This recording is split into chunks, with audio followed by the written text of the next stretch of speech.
Good morning. It is Wednesday, November the 10th, 2021.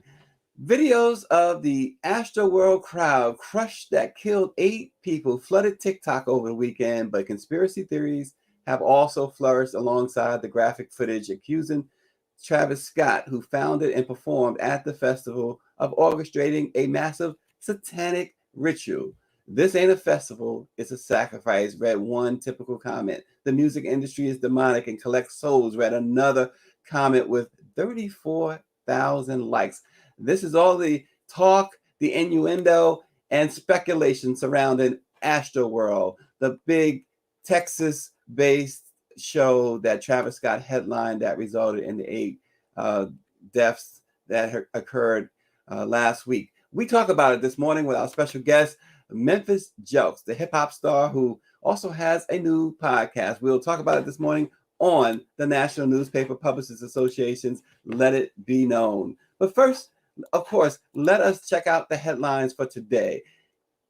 Leave it to the legendary Kareem Abdul-Jabbar to put the Aaron Rodgers-Kyrie Irving COVID vaccination in proper perspective. The 5-time NBA champion and Hall of Famer blogged that Rodgers is worse than a liar. He said the quarterback complained that the cancel culture was coming for him, but his own words cancel him as a liar and a bad thinker. If he had a principled objection to the vaccine, he could have chosen not to play like Kyrie Irving, who at least is honest. If you recall, Aaron Rodgers had told everyone he was vaccinated. He was even doing interviews without masks. He was around his teammates, putting others at risk, whereas Kyrie Irving, the Brooklyn Nets star, decided he wasn't getting vaccine, so therefore he wasn't going to join his team this year.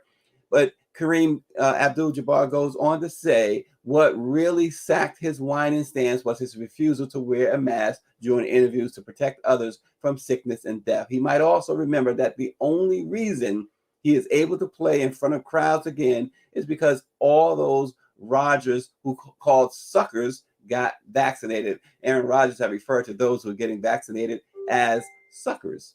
So what will happen to Aaron Rodgers?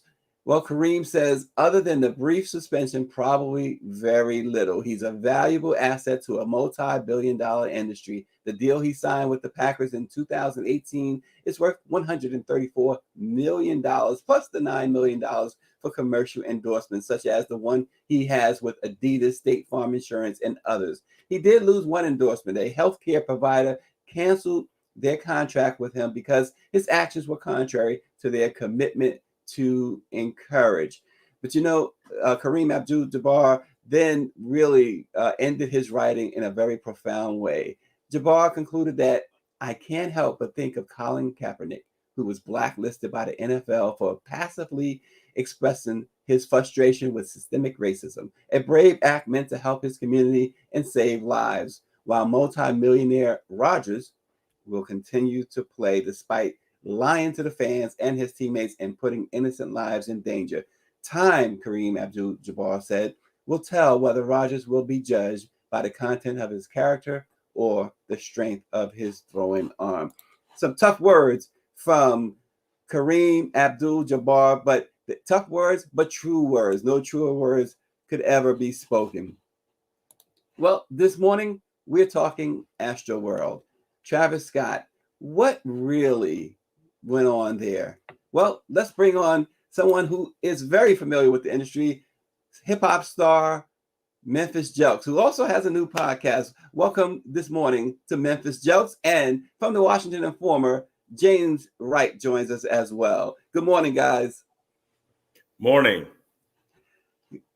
Memphis, you're on mute. Sorry about that. Good morning, Stacy. Thank you for having me. Well, thank you so much for being here. And James, thank you for jumping in as well. James is an accomplished journalist at the Washington Informer. Hey, I'm going to start right at the top, Memphis and James. First, I want to call attention to what Chuck D, and Chuck D, of course, is the individual who signed you, Memphis, as we know, the Split Slam Records. I got it right? Yes, sir. The Spit Slam label group. The Spit Slam label group. There you yes, go. Sir. Well, Chuck says this. He says, People don't know what they're talking about. In 1987, I was blamed for 2 girls killed in a stampede in Nashville. Promoters threw an after party under the arena in a hall. Someone had firecrackers. We were in a hotel. He said CNN blamed Public Enemy. We were banned 3 years from there and some other arenas. After heavy scrutiny, we were exonerated somewhat. Promoters and venues examined hardcore. Thus, they knew we were not going to cause any riot in performance. That's infrastructure, people. So you don't detect that falling off regarding this. If fans see a pattern, the promoters can't. Get out of here, he says. If you want to debate with me on this infrastructure flaw, y'all better answer these last 2 tweets and learn something. And he says, oh, I forgot. The hardest thing in the USA is actually learning something from a black person. Memphis, your response.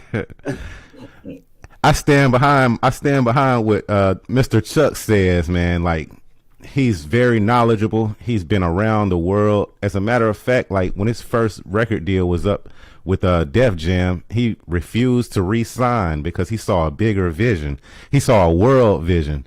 So he took Public Enemy around the world in order to create fans so that he won't need a record label in the future, which has set him up to have world-renowned success. He's in the Rock and Roll Hall of Fame.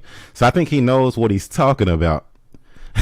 Yeah. And so let me ask you a question. Memphis, what is a rager? They say, Travis Scott loves ragers. What is a rager, and what should fans expect at a rager? Really, Stacey, that's a good question. This is my first time hearing about a rager, but I would say that it's more like probably like a rave, but it's maybe a bit more aggressive than a rave. So I really can't really speak a whole lot to what a rager is, but apparently, it's not. I mean, it can be dangerous if done the wrong way. Yeah. And James, I know again, you have reported on a wide range of things, and as we see photos of the crowd at AstroWorld, your take on this rager situation and what a rager might be. Well, let me just say that I have family in the Houston area, and I've been talking to them about this since it took place last Friday. And I think that the response of the officials in the city of Houston has been quite complimentary. Mayor Sylvester Turner has come out on front saying that there'll be an investigation. The police chief there, Troy Finer, he has made it clear that he will look into what role the police played with this and whether there was criminal activity.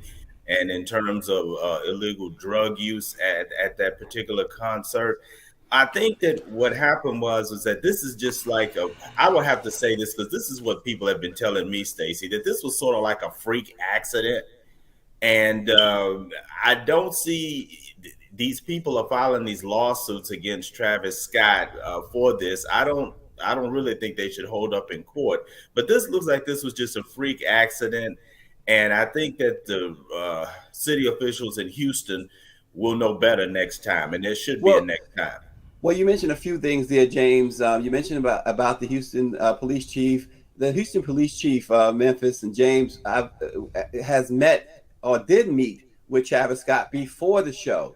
And it's come out that the Houston police chief discussed some things with Travis Scott, discussed some parameters, and everything was agreed to. That the police chief said everything was good. Let's go on with the show. Now, in retrospect, the fire chief is saying that Travis Scott should have stopped the show. I want you to really think about this for a second, but really tell our audience, Memphis, as an artist, you're on a stage, and in that situation, there are tens of thousands of people apparently. How much can the artist know what's going on in the stands, with the fans? Great question, Stacey. When you're on stage performing, and if you go back and look at his performance, he has these ear plugs in his ears, because if you have thousands of people in a crowd, you can't hear the music coming from your set. So they stick these things in your ears. So he's not hearing what people are yelling at him. When people are telling him, stop the show, He's not hearing that. Only thing he hears is the music coming through his earbuds. So that being said, and he knows that this is a rager. This is not his first rager. So if he sees a crowd kind of mosh pitting or something, I mean, that's normal for him. Yeah. It's normal. And we've seen concerts. Michael Jackson was very famous for his concerts. He was famous for a lot of things, but one of the things he was famous for at his concerts, I mean, he was such beloved that many of his fans would pass out. But none of his shows were stopped. Now, and we're not saying that there was any violence at Michael's concerts. There's no evidence whatsoever that there was ever any violence at Michael's concerts, but his fans would pass out. But he didn't stop the show. In some instances, I'm sure Michael Jackson didn't even realize fans were passing out, and he may have realized it. But this dates back. I mean, it's not just Michael, but you think about the Beatles. You think about even Springsteen, Bon Jovi, Madonna, Prince. You have all that going on. What is the artist's responsibility? The artist is doing a job. He's being paid a certain amount of money to get on the stage and perform in front of a crowd that has paid money to see him. He's not responsible for being a security guard. He's not responsible for any of those things. He was there to do his job. He did his job. I think you have to take, you have to have measures, before the show starts, that in case this happens, we need to do this. And I think that wasn't the artist's responsibility. That was more so on the security, the building, the venue, Live Nation, the corporation that's behind it. Yeah. And so, and you're right. I mean, I've never heard of an artist being ahead of his own security. But James, you raised the point about the drugs. That's one of the many things that has come out. And again, Snoop Dogg smokes weed, right? He's very proud of it. He's been out front with it. So does it make Snoop Dogg, just to try to put this in context, if people decide to smoke weed at his concert, if the sign says no smoking, you don't need a sign. You get where I'm going, James. You don't need a sign that says no trampling, no sticking somebody in the neck with a needle. Which we heard one of the security guards, actually was injured by a needle. But James, again, who is responsible? You mentioned the lawsuits. One of the guys who filed the lawsuit said, and I quote, he said, Travis Scott is known for having the crowd rush the stage. So who's the onus on? If he already knows that going in, who is the onus on? Travis Scott or that particular fan? I think the onus is on that particular fan. Just because fans rush the stage, that doesn't mean that fan has to rush the stage. And the artist is not responsible in terms of that. Because Stacey, if you go down that road, then we may end up in a few years having these just highly controlled concerts that nobody is going to want to come to. Now, full disclosure, I am at the tail end of the baby boomers. So I know a little bit about the Rolling Stones concerts. I know a little bit about what you were saying about Michael Jackson. So sometimes those concerts can get a little bit out of hand. But again, I stress, and just as the information I've gotten from Houston, is that this was sort of like a freak accident, and people should not be rushing to judgment about Travis Scott's concerts because of a freak accident. Yeah, and there was a video of these two fans climbing above onto the platform where one of the stage hands, I guess, I don't know if he's a cameraman or a sound man, and they are yelling. And one female is yelling to stop the show. But again, does that fall to Travis Scott? And also, what was that person? I called him a stagehand. I'm not sure, was he a music director or music? He was handling the music somehow, or camera. But what is his responsibility at that point? What could he do, Memphis? The camera guy? Yes. there's really nothing that you can do in that situation. Like I said, they needed measures like set into place before the concert started. You need like someone down on the floor, just in case something happens like that, who can call directly to whoever's controlling the music, let's say the DJ, and have them stop the music, pause everything until you get everything under control and get people out of harm's way. That wasn't done. So I think from this point on, that would be one of the safety measures that they may want to take, is to have someone be able to contact the sound people, because if they just stop the show, pause the show completely, and have safety measures to get people out in a manner to where they don't get trampled, or they don't squeeze each other to death, then I think that would be kind of the route to go in the future. But there's nothing that the cameraman could have done. And so Michelle Madison writes in, and we invite the audience to send in their questions, those who are watching for sure. But she's writing that Travis Scott could have turned on the lights and informed people to back up. It was totally about dollars. Response, James, Memphis. Well, I think Michelle makes a great point about what the artists could have done. Artists, as you alluded to earlier, and so did Memphis, artists are not trained to do that kind of thing. I think maybe in the future, artists such as Travis Scott, or some of the big ones, or even the smaller ones, less known, should undergo that type of training in terms of preparation for that type of event. But again, I stress the fact that because this was a freak incident. And my concern is that next year Houston will not have this event, and this is it's an excellent revenue generating event for the city, and it attracts a lot of attention. The city needs the revenue, even though it's doing well economically. And I'm hoping that they don't cancel this in the future because of this incident. Measures must be taken place by Travis Scott and his people, as well as the city of Houston and the police. But I hope that this incident won't be canceled because of what happened on Friday. Yeah. So I want to go back to something though. Earlier I mentioned Michael Jackson. I was at Madison Square Garden, September 10th, 2001. Michael Jackson and the Jacksons take the stage. They hadn't performed together about 20 years, and the fans were already excited because listen, the opening of that show was Whitney Houston and so many others, Sean Paul, Beyonce and Destiny's Child. They all opened that show. It was Michael Jackson's 30th anniversary, and when Michael hit the stage, all these pyrotechnics went off.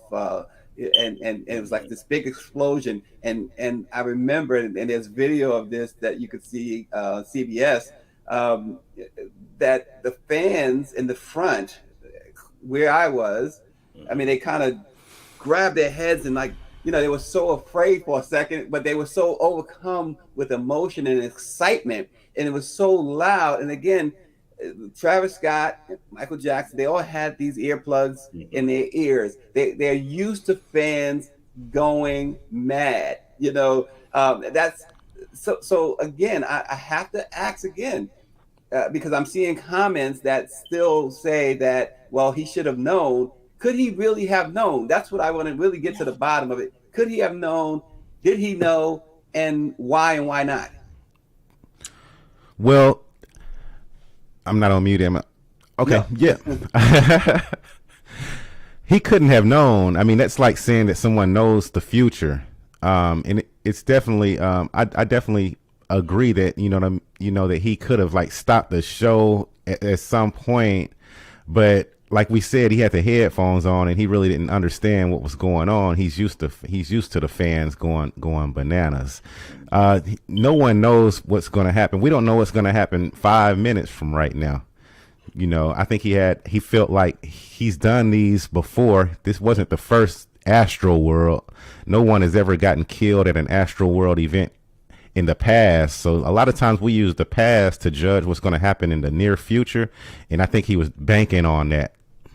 Yeah, Yeah. and James and Memphis, both of you, our producer Greer Marshall makes a great point. She says these concerts are insured, yet the headliner seems to hold personal responsibility for all injury.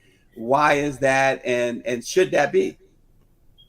That should not be the case. Matter of fact, that's really kind of ridiculous to sue Travis Scott for an injury that took place. I mean, that's just ridiculous. I know that's the practice in that particular industry, but that needs to change. And this may be the incident that changes that. I think people, when they go to these concerts, Stacey, should have personal responsibility in terms of what they do. If they get caught up into something, then maybe instead of just suing the artist, maybe look at the corporation, and I would even go as far as say as the city. But I really think that needs to change. That really needs to change. Yeah, well, the artist, of course. I mean, it's the big name. It's the one that gets the headlines, right? I'm suing Travis Scott. I'm certainly going to get the headlines. I'm going to get the Mhm. attention, and I'm also hoping. Isn't it a lot of this hoping, Memphis, that there is a settlement? Because as you guys pointed out this morning, it just seems that the case against Travis Scott personally would be weak. So isn't this more about let me see how much I can get now? Um, you can't put a price tag on a life, though. I'm not saying that because 8 people died, and Travis Scott did reach out and say he would take care of all funeral costs and other types of costs. But Memphis, I want you to talk about that. Well, as much as I love living in America, we have this thing to where we have this law where you can sue somebody for anything. You can go to Walmart and somebody can step on your toe and they can sue you, and you can sue them for stepping on your toe. Um, Luckily, as artists, we have this thing called an LLC to where we can separate our business from our personal selves. So, worst case scenario, if they do try to sue Travis Scott, they're going to be suing his LLC and not him personally. So it wouldn't be a personal monetary loss for him per se. But yeah, his insurance company would probably want to settle with them instead of taking it to trial and spending a whole lot more money on lawyers and dragging out the case that way. But I say that to say, like, a lot of celebrities, get sued for minor things. A celebrity shake your hand too hard, you could say, "Oh, my hand hurts. I'm going to the doctor." Will Smith squazzed my hand too hard, and they can put in like a $2 million lawsuit or something. And Will Smith's lawyers, like you said, would advise him to let's settle out of court for 100,000 or 200,000, because if we take this thing to court, it could get into the millions and millions of dollars. So I'm saying that, and I also want to use this. I'm saying that to also say that we need to pray for Travis Scott. Everybody's talking about everything else. We need to pray for that brother, because can you imagine, like, mentally how this is affecting him, like mentally, and all the other people who were involved in the show. We want to pray for them as well. We want to pray for the 8 families that lost loved ones. We want to pray that little boy gets out of the hospital and stuff. We're missing the bigger picture at some point, because everybody's like, instead of pointing the finger at Travis Scott, man, we need to pray for that brother, man. He was trying to do something positive for his city, and now it's blown up in his face. And he, he's a human too. He may be an artist, but he's a human at the end of the day. So let's pray for Travis Scott and the whole situation. A couple of things that our producer was just showing some footage from Inside Edition of Kylie Jenner, his other half, if you will, a girlfriend. I don't know if they're engaged now or not, but and their baby.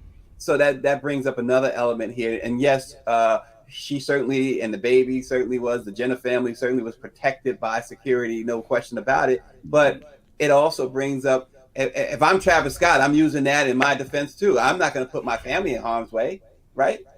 Correct. Correct. So we got to believe that just from that shot alone, that this was not intentional. And here's something else, Memphis, and this is for you because you are an artist. Bobby Henry brings up a good point. He says sign a waiver. Are we going to see that going forward now? Artists having their fans sign waivers before they come to their concerts?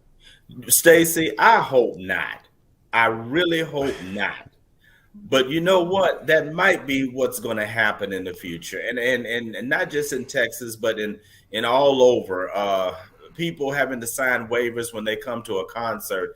I mean, things have just really gotten ridiculous. And let me go to Michelle Madison's point that you kind of circled around.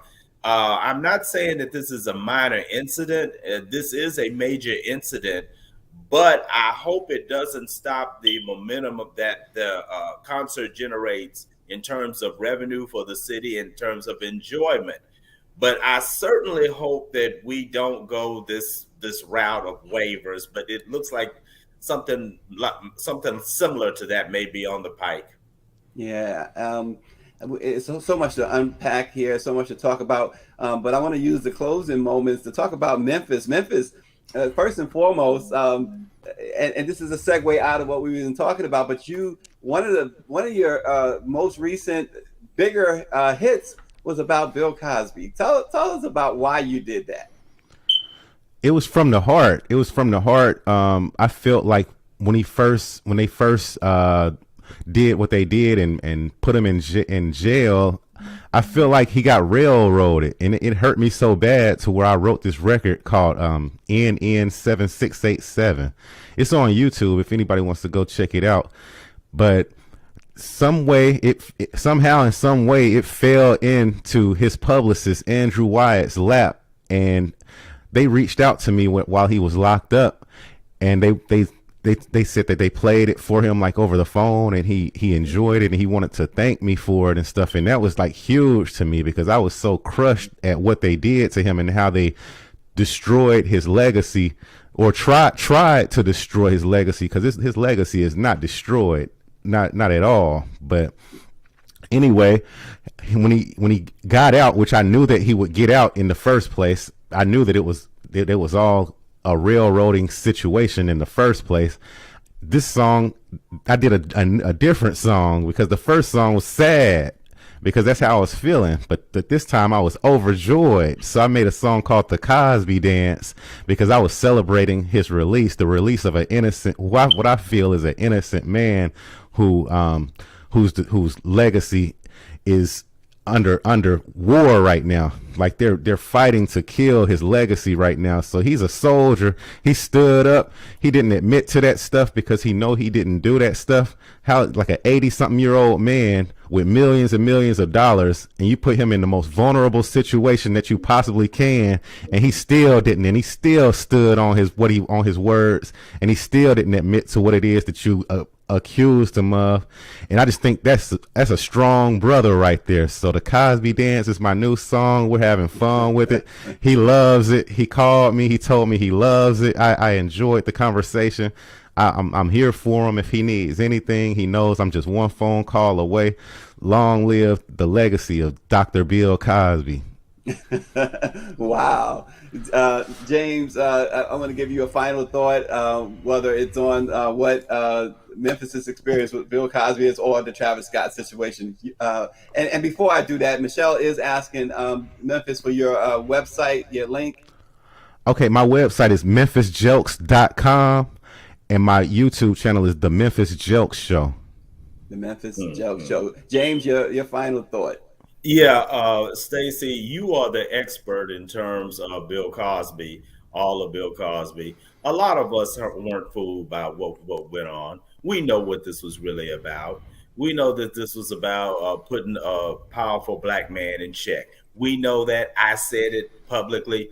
Everybody knows that. So the thing is that Dr. Cosby should move on with his life and continue the good works that he was doing before all this mess started. Wow, James Wright coming out swinging. Wow. Well, the only thing I'll say about that is this. Look, he was on trial for this one particular person, Andrea Constant. And obviously the Supreme Court agreed with the reporting that we had done on Andrea Constant and Andrea Constant alone, and justice it appears to us, was served properly when it comes to Bill Cosby and Andrea Constant. Man, Memphis, we so thank you for joining us. We thank you, James Wright. And we're going to close with a black fact.